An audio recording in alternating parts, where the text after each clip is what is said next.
Vijayawada KBN కళాశాల ప్రాంగణంలో cosmo cruise పేరుతో వినూత్న కార్యక్రమం నిర్వహించారు. ఇస్రో పంపిన తొలి ఉపగ్రహం నుంచి ఇటీవల ప్రయోగించిన చంద్రయాన్ 3 వరకు వాటి నమూనాలు ప్రదర్శించారు. విజయవాడ పరిసర ప్రాంతాల్లోని పాఠశాల విద్యార్థులు ప్రదర్శనకు విచ్చేశారు. ఉపగ్రహాలు ఎలా రూపొందిస్తారు, వాటిని ఎలా ప్రయోగిస్తారనే అంశాలను విద్యార్థులు తెలుసుకున్నారు. రాకెట్ల నమూనాలను చూసేందుకు విద్యార్థులు పెద్ద ఎత్తున రావడంతో కళాశాల ప్రాంగణం సందడిగా మారింది.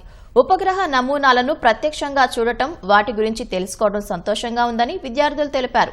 తాము అనుకున్న లక్ష్యాలను అందుకోవడానికి ఇలాంటి ప్రదర్శనలు ఎంతగానో దోహదపడతాయని విద్యార్థులు అంటున్నారు. ఈ రోజు ప్రోగ్రామ్ వచ్చేసి శ్రీలంక నుంచి కొన్ని రాకెట్స్ అనేది మా కాలేజ్కి తీసుకొచ్చి డెమో ఇప్పిస్తున్నారు మా చేత.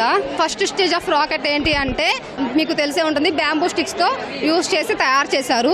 దాంట్లో క్రాకర్స్లో యూజ్ చేస్తారు కదా, మందు ఉంటుంది. ఆ మందుతో తయారు చేసి ఇదివరకటి కాలంలో వరల్డ్ వార్స్ జరిగేవి. First world war, second world war, లేదంటే ఒక దేశానికి గొడవలు జరిగేవి. సో దానికి యూజ్ చేసి ఆ రాకెట్స్ని చంపుకోవడానికి యూజ్ చేసేవారు అన్నమాట. సెకండ్ స్టేజ్ ఆఫ్ రాకెట్లో ఏంటంటే టిప్పు సుల్తాన్ సెంచరీ వాళ్ళు ఏంటంటే టిప్పు సుల్తాన్ తయారు చేసిన రాకెట్ ఒక మెటల్ అంటే బ్యాంబూ స్టిక్కి సమ్ ఆఫ్ ద మెటల్ని అటాచ్ చేసి తయారు చేసిన రాకెట్. ఒక్క మాటలో తేల్చాలి అంటే కీప్యాడ్ దగ్గర నుంచి స్మార్ట్ ఫోన్ వరకు ఎలా అయితే అడ్వాంటేజెస్ అయితే ఫోన్లో వస్తున్నాయో అలాగే రాకెట్లో కూడా వస్తున్నాయని టుడే నా టాపిక్. సో మన ఇండియాలో మొత్తం 18 స్పేస్ సెంటర్స్ అనేవి ఉన్నాయి. కానీ మనకి ఎక్కువగా తెలిసిన స్పేస్ సెంటర్స్ ఏంటంటే సతీష్ ధావన్ స్పేస్ సెంటర్ అనేది, అండ్ అలాగే విక్రమ్ సారాభాయ్ స్పేస్ సెంటర్ అనేది. సో సతీష్ ధావన్ స్పేస్ సెంటర్లో వచ్చేపాటికి ఏంటంటే మనకి రాకెట్ లాంచ్ అనేది అక్కడే జరిగింది, అండ్ లాంచ్ వెహికల్స్ కానీ లాంచ్ ప్యాడ్స్ కానీ అక్కడే జరుగుతుంటాయి అనమాట. సో అలా డిఫరెంట్ రీసెర్చ్ సెంటర్స్లో రాకెట్కి సంబంధించిన డిఫరెంట్ ఎక్విప్మెంట్స్ అనేవి రీసెర్చ్ అనేది జరుగుతూ ఉంటాయి అనమాట. సో అలా జరిగిన ఎక్విప్మెంట్స్ అంతా కూడా సతీష్ ధావన్ స్పేస్ సెంటర్కి వస్తేనే ఒక రాకెట్ అనేది లాంచ్ అయ్యిద్ది. అండ్ అలాగే రీసెంట్గా బెంగళూరులో హ్యూమన్ స్పేస్ ఫ్లైట్ సెంటర్ అనేది స్టార్ట్ చేశారు. ఎందుకంటే హ్యూమన్స్ అన్న వాళ్ళు స్పేస్కి వెళ్ళినప్పుడు వాళ్ళకి ఎలా ఉండిద్ది అన్నది ట్రైనింగ్ అనేది అక్కడ ఇస్తారనమాట. అనేది బెంగళూరులో ఉంది. సో మనకు అలాగా ఇండియాలో డిఫరెంట్ స్పేస్ సెంటర్స్ అనేవి ఉన్నాయి. Geostationary satellite launch vehicle అనమాట. దీనిలో 3 స్టేజెస్ ఉంటాయన్నమాట. ఫస్ట్ స్టేజ్ వచ్చేసి ఈ కెమికల్ రియాక్షన్ వల్ల 100 సెకండ్స్ దగ్గర ఫ్యూయల్ అనేది బర్న్ అయినప్పుడు 4500 కెల్విన్ న్యూటన్స్ వరకు ఇది థ్రస్ట్ అనేది మూవ్ అవుతుంది.